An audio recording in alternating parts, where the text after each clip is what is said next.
Hi friends, welcome back to our channel once again. আজিৰ এই ভিডিঅ'টোত আমি মেথছৰ এটা ইম্পৰ্টেণ্ট টপিক ৰোমান নাম্বাৰটো ডিছকাছ কৰিম, যিটো আপোনালোকৰ গ্ৰেড 4ৰ 2024ত হৈ যোৱা দুটা শিফ্টৰ প্ৰত্যেকটো শিফ্টত দুটাকৈ কুৱেশ্যন সুধিছিলে। চ' এই টপিকটো আপোনালোকৰ কাৰণে ইম্পৰ্টেণ্ট হৈ যায় আৰু এই টপিকটো ভালদৰে ডিছকাছ কৰা হ'ব, যাতে আপোনালোকৰ যদি নেক্সট ADRE গ্ৰেড 4 এক্সামৰ ৰোমান নম্বৰ ৰিলেটেড কুৱেশ্যন আহে তেতিয়াহ'লে আপোনালোকৰ সেই কুৱেশ্যনটো মিষ্টেক নহয়। চ' বলক ভিডিঅ'টো আৰম্ভ কৰোঁ। প্ৰথমতে আমি ৰোমান নম্বৰৰ কোনটো চিম্বলে কি বুজায় সেইখন আমি জানিব লাগিব। চ' আপোনালোকৰ স্ক্ৰীনৰ ওপৰত এই চাৰ্টখন আহিছে, এই চাৰ্টখনৰ মতে আপোনালোকে এইবিলাক চিম্বলে কোনটো ডেচিমেল বুজায় সেইটো লিখা আছে। চ' আপোনালোকে এইবিলাক মনত ৰাখিব লাগিব। যেনেদৰে আইয়ে আপোনালোকৰ 1 বুজায়, ভিয়ে আপোনালোকৰ 5 বুজায়, এক্সে আপোনালোকৰ 10 বুজায়, এলে আপোনালোকৰ 50 বুজায়, চিয়ে আপোনালোকৰ 100 বুজায়, ডিয়ে আপোনালোকৰ 500 বুজায় আৰু এমে আপোনালোকৰ 1000 বুজায় বা 1000 বুজায়। এই চাৰ্টটো আপোনালোকে মনত ৰখাৰ পিছত ইয়াৰ কিছুমান প্ৰপাৰ্টিজ আছে, এই প্ৰপাৰ্টিজ জনাৰ পিছত আপোনালোকে যিকোনো ৰোমান নম্বৰৰ কুৱেশ্যনটো ছল্ভ কৰিব পাৰিব আৰামত। চ' বলক আমি প্ৰপাৰ্টিজকেইটা ইয়াৰ চাওঁ। ইয়াৰ 1 নম্বৰ প্ৰপাৰ্টিজ হ'ল এটা ডাঙৰ চিনৰ সোঁফালে সৰু সংখ্যাৰ চিন লিখিলে দুয়োটা চিনে যোগফল বুজায়। যেনে উদাহৰণত দিয়া আছে ভি আৰু আই। ধৰক ভি আৰু আই দিয়া আছে উদাহৰণত। এতিয়া ভি মানে হ'ল আপোনালোকৰ 5 আৰু আই মানে হ'ল 1। এতিয়া ভিটো তেতিয়াহ'লে ডাঙৰ চিম্বল হ'ল, ডাঙৰ চিম্বলৰ ৰাইট চাইডে যদি সৰু চিম্বল লিখা যায় তেতিয়াহ'লে দুয়োটা চিম্বলৰ সংখ্যাবিলাক প্লাছ হয়, মানে 5 আৰু 1 মিলি আপোনালোকৰ 6 হয়। এইটো ইয়াৰ ফাৰ্ষ্ট প্ৰপাৰ্টিজ হয়। তেনেদৰে এতিয়া আমি নেক্সট প্ৰপাৰ্টিজটো চাওঁ।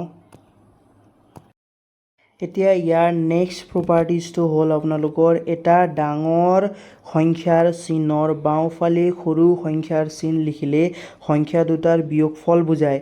যেনেদৰে আগত যোগফল বুজাইছিলে এতিয়া বিয়োগফল বুজায়। ধৰক প্ৰথমতে ভি আৰু তাৰ আগত আই লিখা আছে। এতিয়া এই ভিটো হ'ল আপোনালোকৰ আইতকৈ ডাঙৰ আৰু আইটো আপোনালোকৰ ভিৰ লেফ্ট চাইডে লিখা আছে, মানে বাওঁফালে লিখা আছে। তেতিয়াহ'লে দুয়োটা সংখ্যা কি হয় বোলে, দুয়োটা সংখ্যা আপোনালোকৰ মাইনাছ হয়। ধৰক ভি মানে হ'ল 5 আৰু আই মানে হ'ল 1 আৰু লেফ্ট চাইডে লিখা আছে, গতিকে দুটা চিম্বলটো মাইনাছ হ'ব। চ' 5ৰ পৰা 1 গ'লে আপোনালোকৰ হ'ব 4। প্ৰথম এতিয়া প্ৰপাৰ্টিজ নম্বৰ 3টো হ'ল সংখ্যা চিনৰ ওপৰত মাত্ৰা দিলে মান আপোনালোকৰ 1000 গুণ বৃদ্ধি পায়। ধৰক এটা এক্সাম্পল লৈ লওঁ, ভি মানে হ'ল আপোনালোকৰ 5 আৰু প্ৰপাৰ্টিজত কৈছে যদি কোনো চিম্বলৰ ওপৰত আমি এনেদৰে মাত্ৰা দিওঁ তেতিয়াহ'লে মাত্ৰা দিয়াৰ পিছত সংখ্যাটোত আপোনালোকৰ 1000 গুণ বৃদ্ধি পাব, মানে সেই সংখ্যাটোৰ লগত আপুনি 1000 পূৰণ কৰিব লাগিব আৰু এনচাৰটো হ'ব আপোনালোকৰ 5000। চ' এইটো আছিল আপোনালোকৰ 3 নম্বৰ প্ৰপাৰ্টিজ। এতিয়া আমি 4 নম্বৰ প্ৰপাৰ্টিজটো চাওঁ।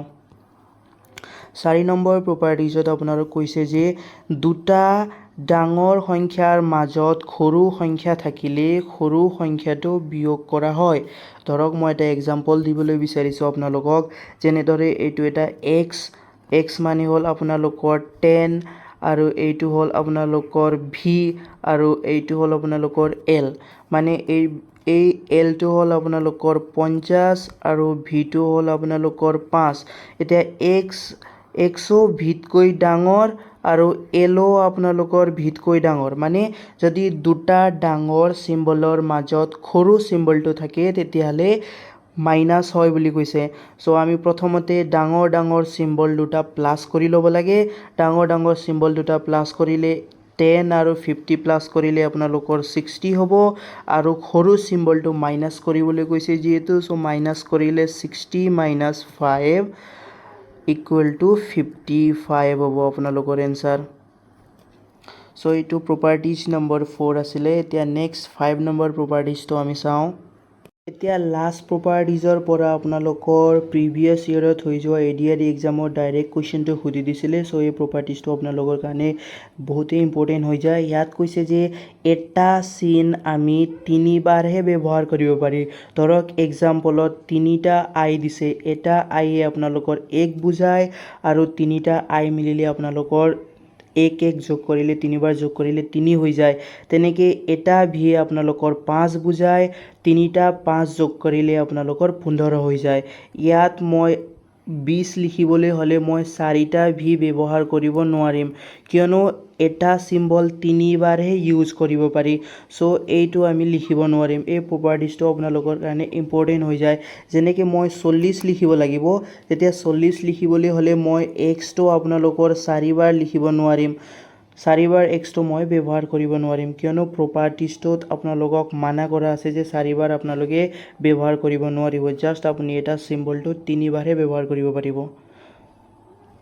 এই 72 নম্বৰ কুৱেশ্যনটো আমি ছল্ভ কৰিম। এই কুৱেশ্যনটো আপোনালোকৰ ADR গ্ৰেড 4ৰ এক্সামত অহা কুৱেশ্যন হয়। ইয়াত কৈছে যে আপোনালোকৰ দশমিক সংখ্যা 59ৰ বাবে ৰোমান সংখ্যা হৈছে। এই 59টো এই 4টা অপশ্যনৰ ভিতৰত কোনটো অপশ্যনত 59টো হ'ব, এইটো আমি চাব লাগিব। চ' প্ৰথমতে আমি অপশ্যন ৱাইজ চাম। এই অপশ্যনত দিছে যে CI আৰু X। এতিয়া আমাৰ প্ৰপাৰ্টিজ নম্বৰ 3rd আছিলে, যদি দুটা ডাঙৰ সংখ্যাৰ মাজত সৰু সংখ্যা থাকে তেতিয়াহ'লে সেই সৰু সংখ্যাটো মাইনাছ হ'ব। ডাঙৰ সংখ্যা দুটা প্লাছ কৰি সৰু সংখ্যাটো মাইনাছ কৰিব লাগিব। চ' C মানে হ'ল আপোনালোকৰ 100 আৰু X মানে হ'ল আপোনালোকৰ 10 আৰু -1। এতিয়া প্লাছ প্লাছ থকাটো প্লাছ কৰি ল'ম। 110 আৰু 1 মাইনাছ কৰিলে কিমান হ'ব? 109। গতিকে 59টো হোৱা নাই অপশ্যন এৰ পৰা। চ' অপশ্যন এটো ৰং হ'ব। তেনেদৰে বি অপশ্যনটো চাম আমি। DIX আছে। ইয়াতো 3rd নম্বৰ প্ৰপাৰ্টিজ ফ'ল' হ'ব। দুটা ডাঙৰ চিম্বলৰ মাজত সৰু চিম্বলটো থাকিলে ডাঙৰ দুটা চিম্বল প্লাছ কৰি সৰু চিম্বলটো মাইনাছ কৰিম।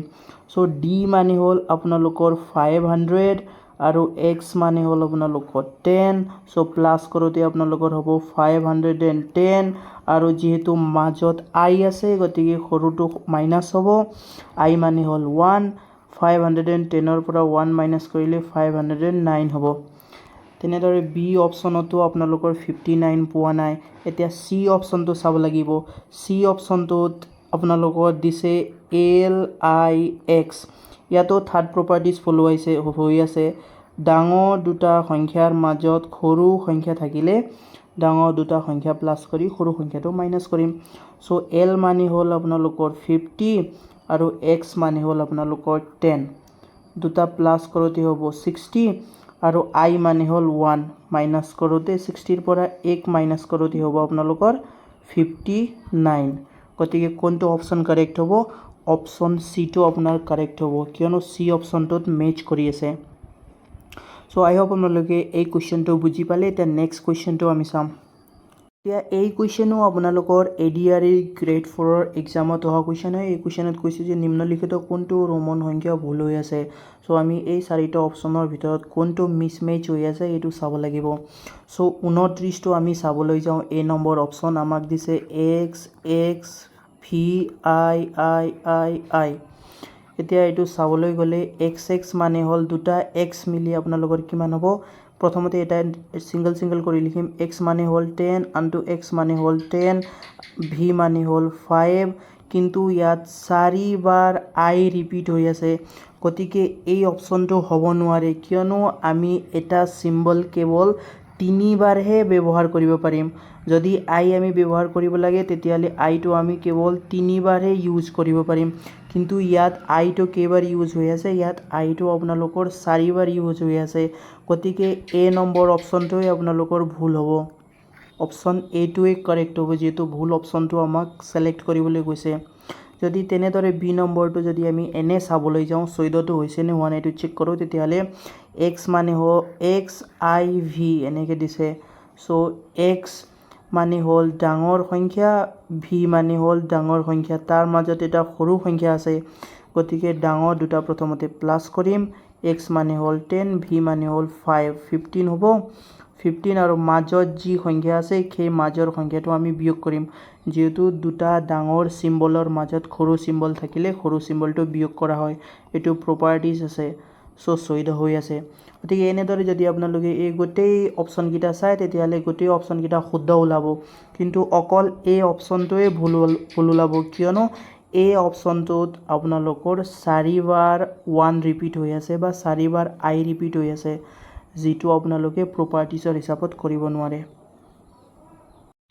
এতিয়া এই 114 নম্বৰ কুৱেশ্যনো আপোনালোকৰ ADRE গ্ৰেড 4ৰ এক্সামতেই অহা কুৱেশ্যন হয় সো এই কুৱেশ্যনত আপোনালোকক ভুল বা অশুদ্ধ ৰোমন সংখ্যাটো চিনাক্ত কৰিবলৈ কৈছে সো অপচন ওয়াইজ আমি চেক কৰি যাম প্ৰথম ফাৰ্ষ্ট অপচনত দিছে 36 গতিকে এই ৰোমন নম্বৰবিলাক লিখি আমি 36 হয়নে নহয় এইটো চেক কৰি লওঁ সো এক্সটো আপোনালোকৰ 3 বাৰ ৰিপিট হৈ আছে যিমান বাৰ ৰিপিট হ'ব সিমান বাৰ প্লাছ কৰিব লাগিব বস আপোনালোকৰ এটা চিম্বল 3 বাৰতকৈ বেছি ৰিপিট হ'ব নোৱাৰে সো এক্স 3 বাৰ ৰিপিট হৈ আছে এক্সৰ মান 10 হয় 3 বাৰ ৰিপিট হ'লে আপোনালোকৰ 30 হ'ব আৰু এক্স যেহেতু ডাঙৰ চিম্বল হয় ভি আৰু আইতকৈ যদি ডাঙৰ চিম্বলৰ ৰাইট সাইডত সৰু চিম্বল থাকে তেতিয়াহ'লে সেই চিম্বলবিলাক প্লাছ হয় গতিকে ভি মানে হ'ল আপোনালোকৰ 5 আৰু আই মানে হ'ল 1 তেতিয়াহ'লে এনসাৰটো কিমান হ'ব 36 হ'ব এই অপচনটোই শুদ্ধ হৈ আছে কিন্তু আমাক ভুল অপচন উলিয়াবলৈ কৈছে গতিকে আমি বি অপচনটো চেক কৰিম এতিয়া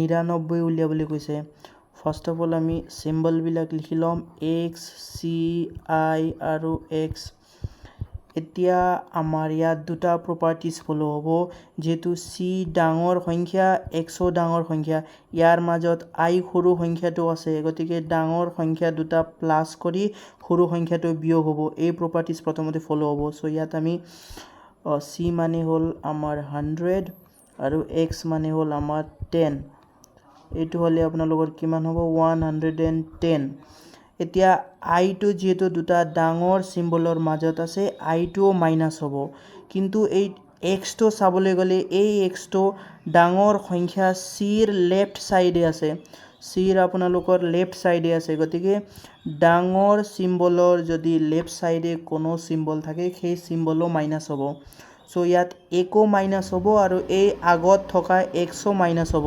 কিয়নো চিৰ এইটো লেফ্ট সাইডে আছে এক্সটো সো আমি মাইনাছ কৰিবলৈ গ'লে আপোনালোকৰ ইয়াত 11 মাইনাছ কৰিব লাগিব 11 কিয়নো এক্স মানে হ'ল 10 আৰু এটা 1 মাইনাছ কৰিম গতিকে 11 মাইনাছ কৰিম কিমান হ'ব 99 হ'ব গতিকে বি অপচনো শুদ্ধ হৈ আছে কিন্তু আমাক ভুল অপচন উলিয়াবলৈ কৈছে সো এতিয়া সি অপচনটো আমি চেক কৰিম সি অপচনটো চাবলৈ গ'লে 74 বুলি কৈছে এতিয়া আমি সি নম্বৰ অপচনটো চাম সি নম্বৰ অপচনত আপোনাক কৈছে 74 এতিয়া ৰোমান নম্বৰ লিখি চাম DXXIV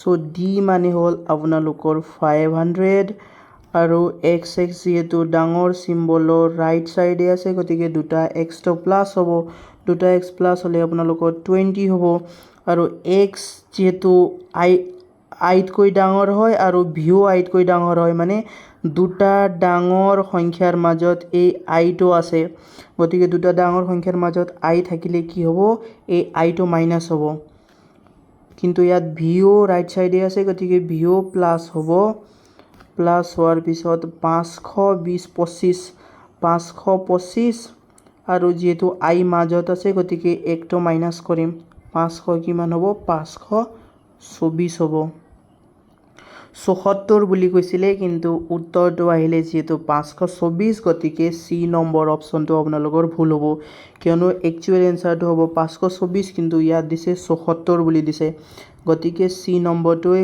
শুদ্ধ হ'ব কিন্তু যদি আমি ডি নম্বৰো চাবলৈ যাওঁ তেতিয়াহ'লে চি আৰু এম বুলি দিছে চি আৰু এম তেতিয়াহ'লে এম মানে হ'ল আপোনালোকৰ কিমান এম মানে হ'ল আপোনালোকৰ 1000 আৰু যেহেতু ডাঙৰ চিম্বলৰ লেফ্ট সাইডে সৰু চিম্বল থাকিলে সেই সৰু চিম্বলটো মাইনাছ হ'ব চি মানে হ'ল 100 গতিকে মাইনাছ কৰিলে কিমান হ'ব আপোনালোকৰ 900 হ'ব গতিকে এইটো শুদ্ধ আছে কিন্তু আমাক ভুল উলিয়াবলৈ কৈছিলে সো সি অপচনটোও ভুল হ'ব আই হোপ আপোনালোকে বুজি আছে একেবাৰে ইজি হয় বস আপোনালোকে এই প্ৰপাৰ্টিজ কেইটা ফলো কৰি ল'লেই হ'ল এই 92 নম্বৰ কুৱেশ্যনো আপোনালোকৰ ADREৰ গ্ৰেড 4ৰ কুৱেশ্যন পেপাৰত অহা কুৱেশ্যন হয়। চ' এই কুৱেশ্যনটো আপোনালোকৰ ডাইৰেক্ট ৰোমান নম্বৰৰ চাৰ্টৰ পৰাহে ডাইৰেক্ট কুৱেশ্যনটো পৰি গৈছে।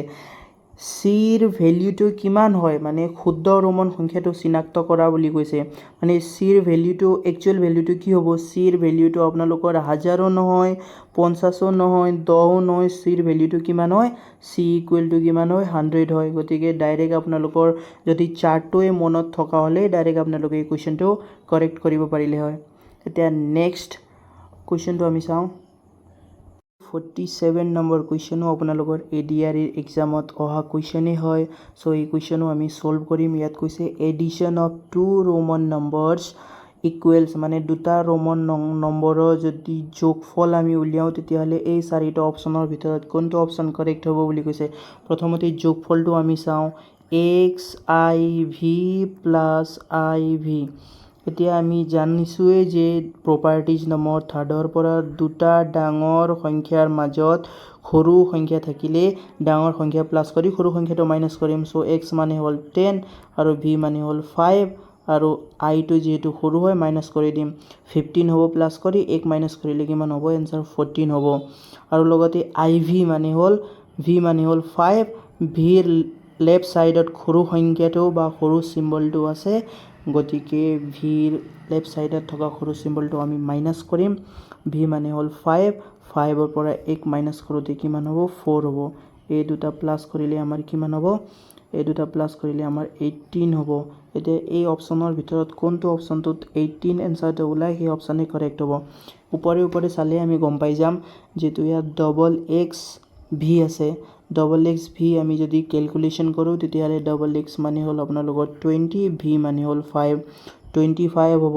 কিন্তু 18টো ওলোৱা নাই, গতিকে অপশ্যন এইটো কাৰেক্ট নহয়। নেক্সটটো আমি চাম, X মানে হ'ল 10, V মানে হ'ল 5 আৰু তিনিটা I মানে হ'ল 3। গতিকে 10, 5 আৰু 3 কৰিলে এনচাৰটো কিমান হ'ব? 18 হ'ব। কোনটো অপশ্যন কাৰেক্ট হ'ব? অপশ্যন বিটো আপোনালোকৰ কাৰেক্ট হ'ব। আই হোপ আপোনালোকক এই ভিডিঅ'টো চাই হেল্প হৈছে।